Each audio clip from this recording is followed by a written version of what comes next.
Salut! Aujourd'hui, on se retrouve pour réaliser ce magnifique petit porte-cartes en crochet, hyper facile, fait pour les débutants. Donc j'espère que vous êtes prêts, on va le réaliser ensemble. Au niveau des dimensions, on est donc sur un rectangle de 14 cm par 11 cm et deux petits rectangles de 6 cm par 11 cm, donc avec 2 cm de marge au centre.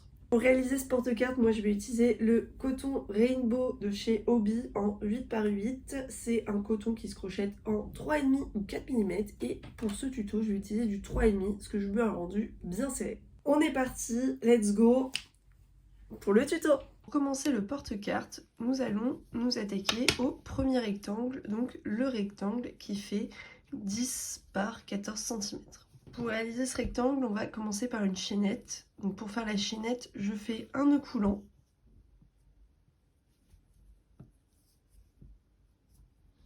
Je passe mon crochet à l'intérieur, je resserre le nœud coulant et je viens réaliser une chaînette qui doit faire environ 10 cm. Donc je fais un tour sur mon crochet, je le passe dans la boucle et je vais répéter l'opération ainsi de suite jusqu'à avoir une longueur de 10 cm. Ici, moi je crochette un fil qui se crochette en 3,5-4 avec un crochet de 3,5. Donc, je viens d'atteindre les 10 cm nécessaires. Je les ai atteints en réalisant une chaînette de 17 mailles. Ensuite, nous allons réaliser le retour. Pour faire le retour, on va faire une seule maille en l'air, donc une maille. Et maintenant, nous allons pouvoir réaliser notre premier rang. Et pour faire le premier rang, nous allons faire des demi-brides. La demi-bride, c'est un tour sur le crochet. Je vais venir planter, pas dans la première maille car c'est notre maille en l'air, mais dans la deuxième. Donc je plante dans la deuxième maille, comme ceci. Je fais un tour que je passe dans cette maille. Je me retrouve à 3 brins sur mon crochet. Et je vais venir réaliser un tour que je passe dans les 3. Et nous avons réalisé notre première demi-bride. On va faire la suivante. Donc je fais un tour sur mon crochet. Je plante dans la maille suivante. Donc pas celle-ci, mais celle-ci. Je fais un tour que je passe. Et je fais un tour que je passe dans les 3. C'est comme ceci que l'on fait des demi-brides.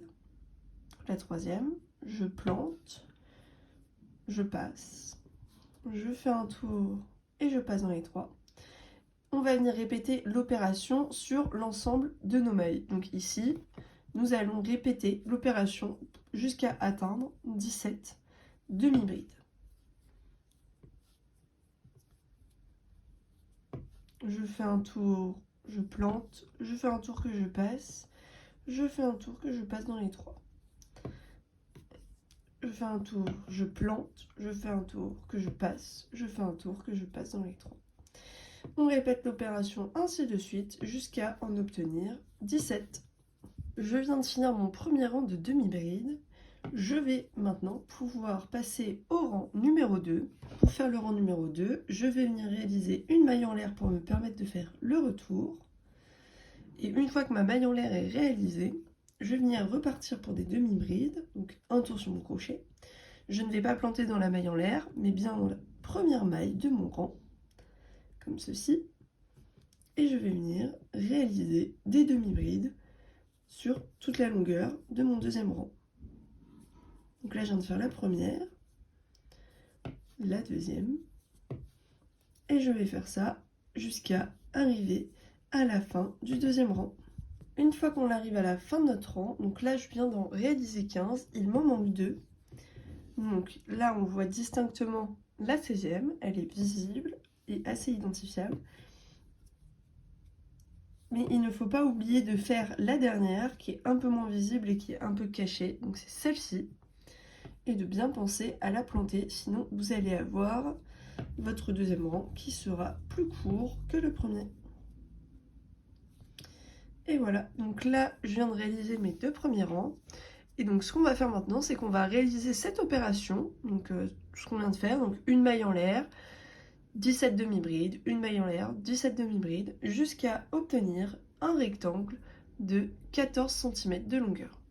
Donc on va venir répéter ces opérations et une fois qu'on a notre rectangle de 14 cm, on pourra s'arrêter. Une fois que votre rectangle a atteint les 14 cm, on va pouvoir couper. Ici, moi j'ai fait 20 rangs pour atteindre les 14 cm. Je vais pouvoir décaler mon fil, le couper et tout simplement faire un nœud. Comme ceci. Et là, nous avons fini la face arrière de notre porte-carte. Nous allons pouvoir réaliser les deux faces avant qui vont venir se greffer ici. Pour les deux autres rectangles, donc les rectangles qui sont à l'intérieur, c'est de là, je vais venir les réaliser avec une pelote de bleu un peu plus claire. On va partir exactement comme sur le début de notre grand rectangle, c'est-à-dire qu'on va faire exactement le même nombre de mailles sur notre chaîne et le même nombre de demi-brides. On va simplement les faire moins haut, c'est-à-dire que là par exemple j'avais fait 20 rangs. Pour chaque carré, je vais faire 8 rangs. C'est parti, on va les crocheter ensemble. On repart exactement comme tout à l'heure, donc on monte notre chaînette. On va venir réaliser nos 17 mailles en l'air, puis une maille supplémentaire pour le retour, et ensuite faire nos demi-brides. Je viens de finir le premier petit rectangle, donc j'ai fait 6 cm de hauteur, ce qui m'a fait 8 rangs à faire en tout. Donc je vais m'arrêter là et je vais venir refaire une deuxième fois ce même rectangle, donc de 17 mailles pour 8 rangs. Et comme ça, on pourra passer ensemble à l'étape de la couture. Donc bien évidemment, je ferme mon rectangle avec un nœud, comme ceci.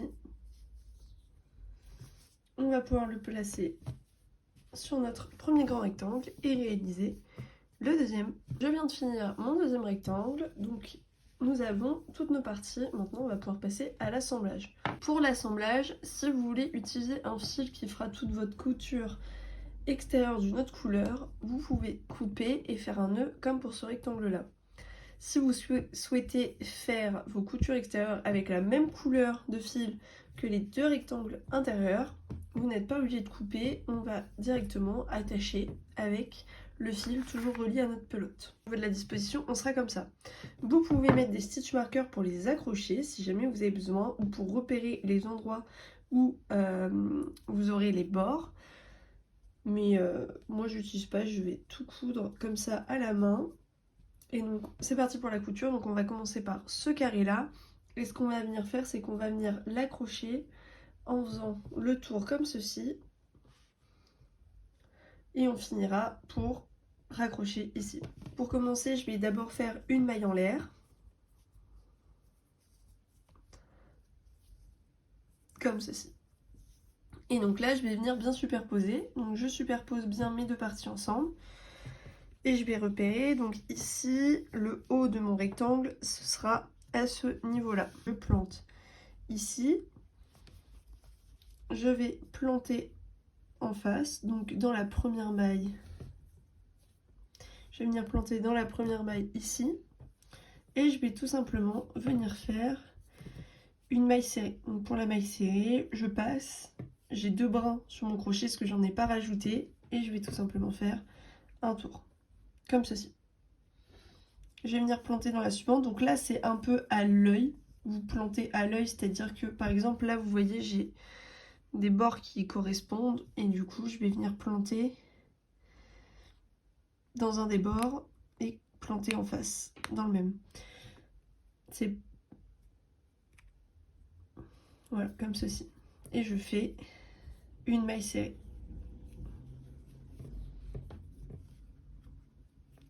Comme ceci. Donc on va faire tout le tour comme ça. Donc il n'y a que les côtés où c'est un peu plus compliqué de trouver les mailles pour planter, parce que du coup ça correspond pas à 100% et c'est pas aussi visible que quand on va arriver sur les bords. Mais vous faites au mieux.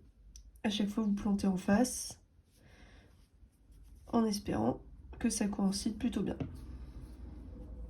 De toute façon, le but c'est d'arriver à l'angle sans avoir de gros décalage.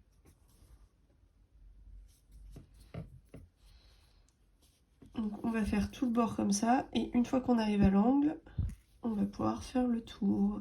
Une fois qu'on arrive dans l'angle, on va venir donc planter dans la première maille. Donc là, on la voile ici. Et on va venir planter dans la maille en face. Hop. Et ce qu'on va venir faire, c'est qu'on va venir faire 3 mailles serrées dans ces mailles-là. Donc une maille serrée.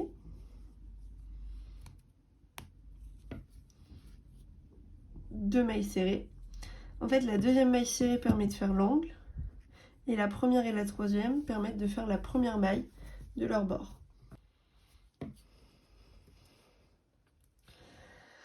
Donc là, on vient de faire l'angle. Maintenant, on va pouvoir venir joindre toutes nos mailles ensemble. Donc je prends la deuxième avec la deuxième, la troisième avec la troisième, etc. jusqu'à arriver au bout. On vient donc de faire tout le bord extérieur du bas. On vient d'arriver à l'angle. Donc dans l'angle, je vais planter dans mes 2 mailles, donc dans les 2 dernières mailles. Et je vais venir réaliser 3 mailles serrées. 1, 2,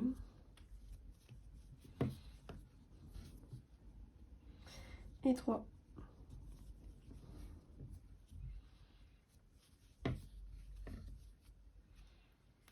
Donc comme vous pouvez le voir ici, je me retrouve avec des fils qu'on a coupés tout à l'heure. Donc on va en profiter, donc soit on les rentre maintenant, soit vous les laissez de côté et vous les rentrerez plus tard. Mais c'est quand même plus sympa de les rentrer maintenant, comme ça on n'a pas à s'en occuper. Donc pour les rentrer, c'est très simple. Quand je vais venir crocheter, donc je vais planter dans ma maille et dans celle d'en face, comme ceci. Et ce que je vais venir faire, c'est que je vais prendre mes 2 fils, les faire longer la bordure et tout simplement venir faire ma maille serrée au-dessus d'eux. De cette manière, mes 2 fils se retrouvent bloqués dans la maille. Donc je plante en face, hop, comme ceci. Je fais longer mes fils sur le côté et je viens faire ma maille serrée par-dessus. Comme ça, on s'embêtera pas à rentrer les fils. Vous pouvez rentrer toute la longueur du fil ou juste un petit bout et après découper l'excédent. Je viens de les rentrer sur toute cette longueur-là, donc je vais venir couper les 2 fils qui dépassent. Ce sera plus facile à voir et plus lisible. Donc, hop, je les coupe. Comme ceci. Et là, comme ça, on a déjà rentré nos fils, on n'a pas à s'en préoccuper après. Et donc, je finis de joindre les bordures. Et une fois qu'on arrive au dernier, on plante ici, dans la toute première maille. Hop, comme ceci. Et j'ai fini d'accrocher mon premier rectangle. Maintenant, on va venir accrocher le deuxième. Je vais venir le mettre comme ceci. Et au centre, normalement, il ne me restera que 2 rangs. Donc ce que je vais venir faire, c'est que je vais venir compléter ici avec 3 ou 4 mailles dans le trou avant de venir replanter dans cette maille-ci et de faire tout le tour de mon deuxième rectangle.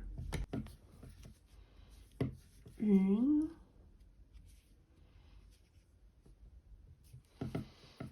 2,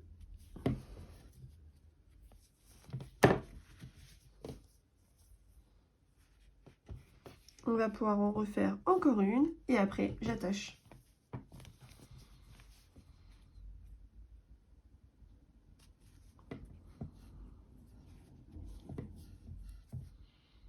Donc là je vais venir planter comme ceci et je vais pouvoir venir planter dans la toute première maille de mon autre rectangle comme ceci. Comme tout à l'heure, on va pouvoir rentrer le fil au fur et à mesure. Je fais le tour, je passe et on va refaire exactement les mêmes étapes que pour l'autre rectangle pour finir de tout accrocher ensemble. Et une fois qu'on sera arrivé ici, donc là vous accrochez vos 2 bordures ensemble, vous pouvez rentrer le fil en même temps. Vous faites 3 mailles dans le coin à droite, 3 mailles dans le coin à gauche. On remonte et une fois qu'on arrive à la fin, on va finir d'attacher ensemble. Là, je viens de réaliser tout le contour du deuxième rectangle, donc il ne me reste plus que la fin à faire. Je vais venir accrocher le dernier brin de mon rectangle. Hop, comme ceci. Et je vais venir finir avec 3 mailles serrées uniquement dans le rectangle de derrière. Donc, une maille serrée, 2 mailles serrées, et 3 mailles serrées.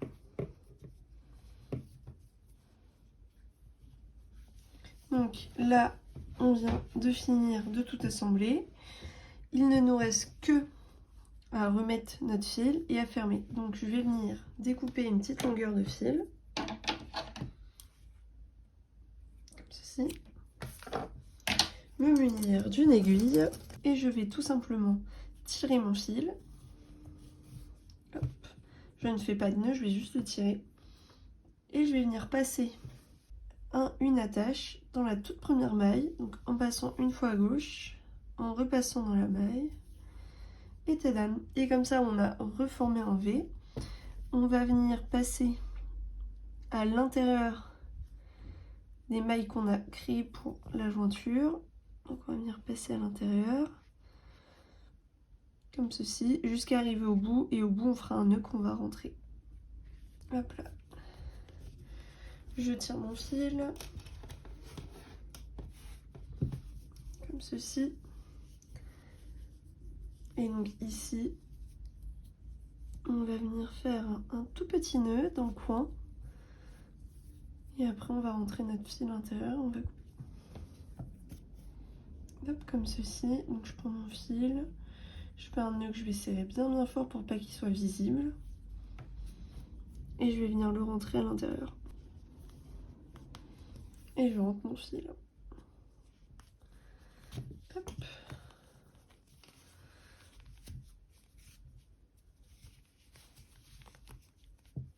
Là, j'ai retourné pour que ce soit plus facile. Je vais juste le repasser un peu avant de le couper, histoire qu'il soit bien bloqué et qu'il ne se défasse pas.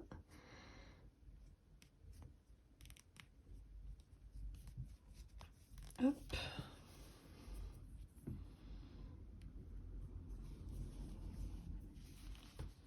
Et je vais venir couper l'excédent de fil avec mon ciseau. Et là, on a fini le porte-monnaie.